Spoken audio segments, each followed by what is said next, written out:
Hello guys, welcome back to our channel Wins World TV. So ating tatalakayin ang naging sagot ni current undisputed and 4 World Division Champion Naoya Inoue aka the Japanese Monster, sa hamon ni former 3 World Division Champion Cuadro Alas Angas ng Pinas John Riel Casimero. Alam naman ng karamihan na matapos manalo ni John Riel Casimero laban kay Luis Nery by a knockout, sinabi ni John Riel Casimero na isang duwag si Naoya Inoue, tinawag din niya itong the Japanese Turtle.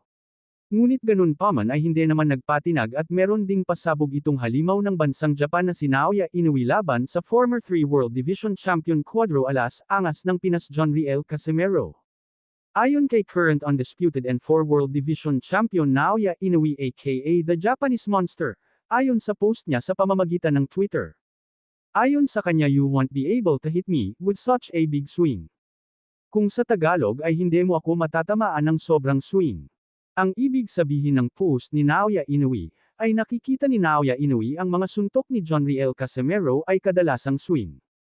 Ang suntok na tinawag na swing ay kung magbabato ito ng isang hook na naka-overextend ang kamay, kung baga ito ang suntok na malayo ang boilo bago ito tumama, ang suntok na hook naman ay kadalasan ginagamit sa mabilisang pag-counter-attack, in short ito ang suntok ng malapitan ang tatamaan. Ngunit ganun pa man ay nagkakaroon ng swing kapag umatake sa nalayo gamit ang hook. Pwede ring tawaging swing kawag nawawala sa posisyon ang katawan pagkatapos magpakawala ng mabibigat na suntok. Ito ang napansin ni Naoya Inoue kay John Riel Casimero, kaya nasabi ni Naoya Inoue na hindi ito makakatama kapag gumamit siya ng malaking swing. Ngunit ganun pa man ay hindi lamang isa, dalawa or tatlo ang estilo ni John Riel Casimero, kahit pang sabihin ng karamihan na may swing ang suntok ni John Riel Casimero, kapag tumama ito ay tiyak lilipad ang ulo ng matatamaan dahil sobrang lakas talaga ang estilong ito. Dagdag pa ni John Riel Casimero ay naghihinayang daw ito sa laban Naoya Inoue versus Nonito Donaire, dahil may pagkakataon daw si Nonito Donaire na tapusin ang laban pero hindi niya ginawa. Parihas na dekalibreng boksingero, parehong malakas sumuntok. Paldo. Ikaw tol, Paldo. Paldo, ayun ang cheer. Anak, Paldo. それムービームービーですムービーオッケービデオ。ほんと。 Ah, Psycho. Paldo.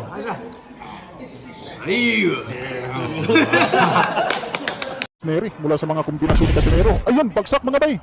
Ay, tamang anggulo. Yan na! Bumagsak mga bay. Grabe yung kaliwang suntok ni Casimero. Isang minuto pa mga bay. Natitira dito sa round 1.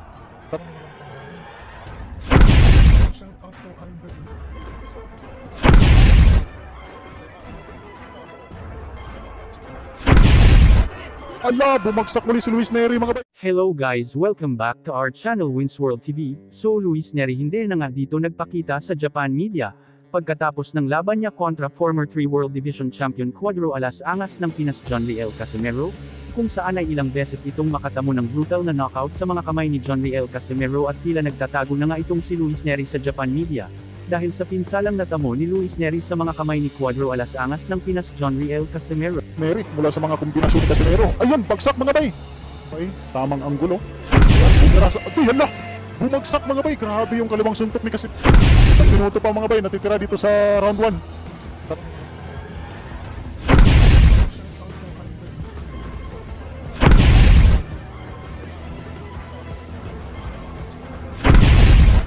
Ala, bumagsak muli si Luis Nery mga bay.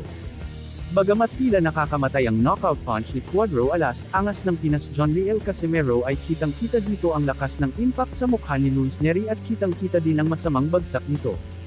Ayon naman sa ating napag-alaman ay nagtamo daw umano si Luis Nery ng matinding pinsala na kung saan ay mailang ulit daw itong nahilo pagkatapos ng kanilang laban ni former 3 World Division Champion Cuadro Alas Angas ng Pinas John Riel Casimero, na ginanap ngayong araw June 6, 2026, sa bansang Japan.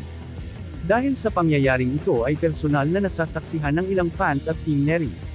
Ang pangyayaring ito at para na rin sa kaligtasan ni Luis Nery ay dinala ito sa hospital at nagsalang ito sa iba't ibang mga test para masiguro na ito ay ligtas, dahil alam naman ng karamihan na sobrang napakadelikado sa isang boksingero ang mahilo, lalong-lalo nakakatapos lang ng kanyang laban sa panlaban ng bansang Pilipinas na si former 3 World Division Champion Cuadro Alas Angas ng Pinas John Riel Casimero. Dahil sa pangyayari na ito ay inaasahan na rin ng mga boxing expert na ma-hospital si Luis Nery dahil halos solid punch ang mga tama ni Luis Nery kontra John Liel Casimero mula sa umpisa ng round 1 hanggang round 4 ay puro solid ang natatanggap niyang suntok dito. So ayan mga bay, no, ito na nga po ang pinakamalaking laban ngayong araw, ang paghaharap ni John Liel Casimero mga bay, kontra nga dito sa Mexicano nga si Luis Nery. So sa atin nakikita nga po mga bay, may katangkaran itong si Luis Nery.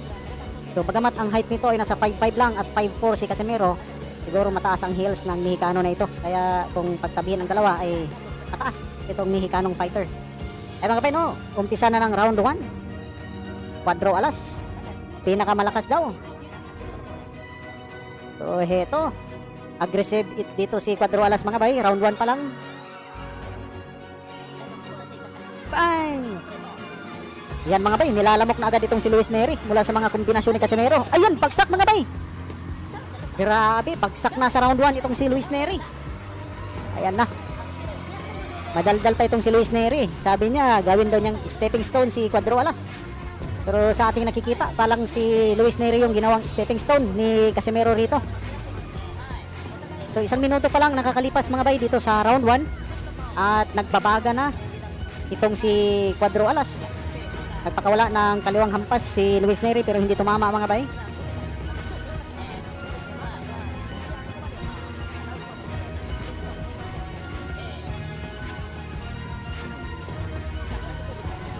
So Casimero, nag-aantay lang ng tamang tempo mga bay, tamang anggulo.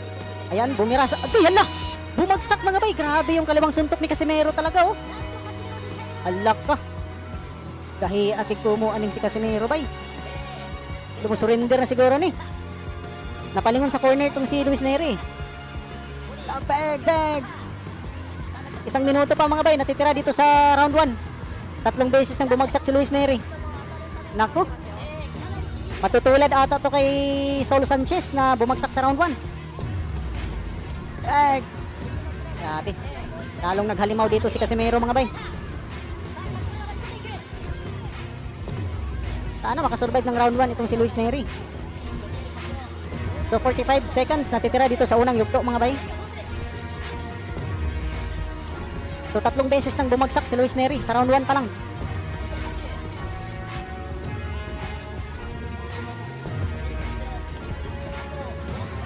Ala, binirahan sa bodega mga bay. Ayan na, nanginginig na yung tuhod ni Luis Nery. Umaatras na mga bay habang sumusugod si Cuadro Alas. 18 seconds pa natitira sa round 1 mga bay. At ito nga, ayan na, nilalamok na si Luis Nery mga bay. Ititigil na ito ng referee. Pero, ito lumalaban pa ang Mexicano. At sa palagay ko mga bay ay mas save by the bell pa ito mga bay. Ayan nga mga bay, save by the bell.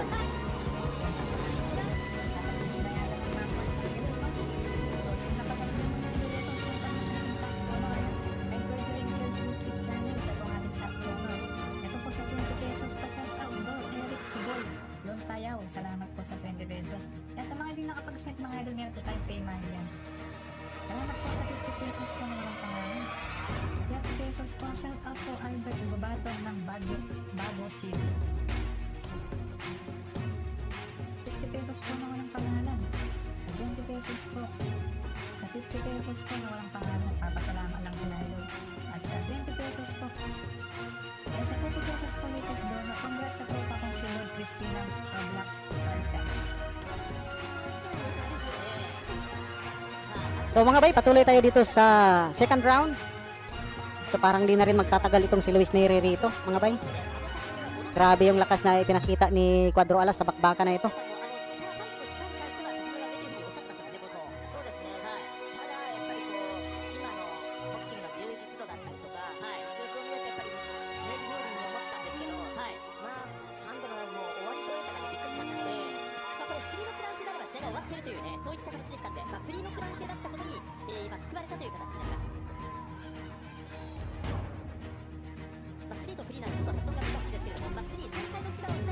So dito mga bay, parang surviving na lang itong si Luis Nery. Parang malabo na itong makaka-recover. So bagamat agay, halak ka, bumagsak muli mga bay.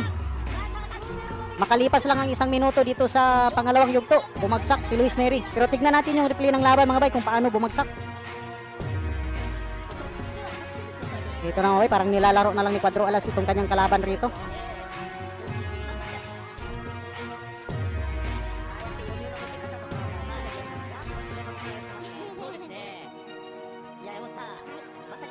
Grabe yung ipinakitang performance dito ng ating pambato mga bay. 37 years old na itong si Casimero pero yung lakas niya, palaban pa rin.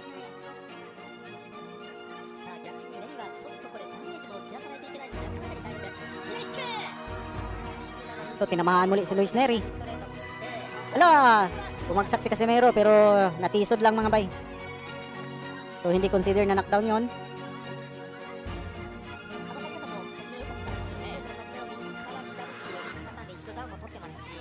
So ito, sumusuntok naman dito si Luis Neri.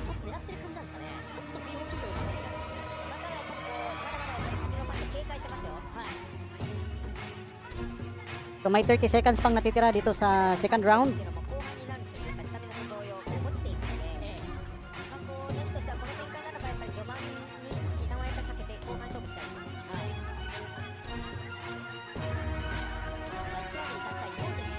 Para nag-iipon na lang ng lakas si Casimero rito mga bay. At papaabutin pa ang bakbakan sa pangatlong yugto.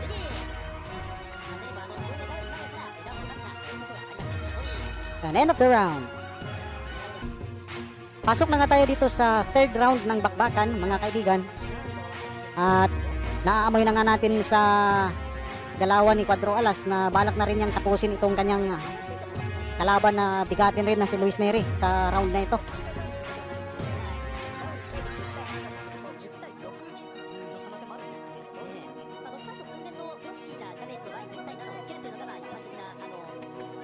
Uy, 1-2 combination mula kay Cuadro Alas. Yan, sa bodega, tumitira si Casimero.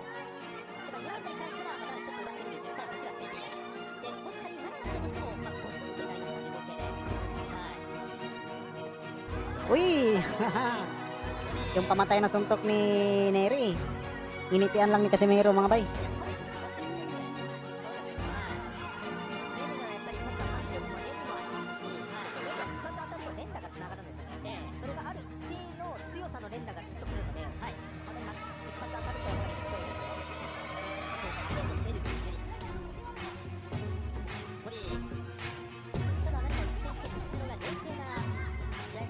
So far mga bay, medyo tipid ngayon ng suntok si Casimero. Parang nag-iipon ng lakas muna ito mga bay.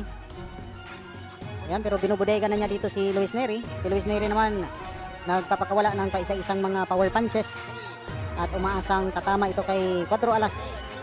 At magkakuha ng isang lucky punch mga bay. So 2 minuto na ang nakakalipas dito sa third round.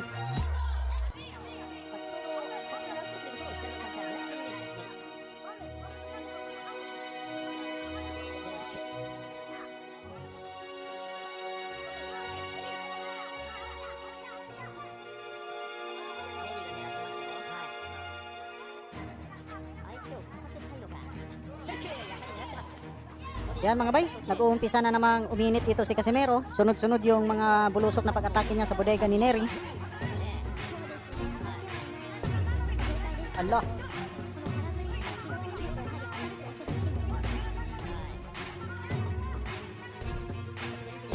Seconds natitira dito sa third round.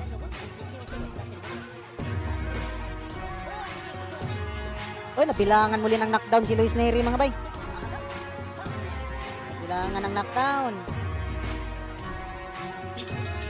Yan, end of the round. Umpisa na ng round 4 mga bay. So bago nga magtapos yung round 3 ay bumagsak si Luis Neri.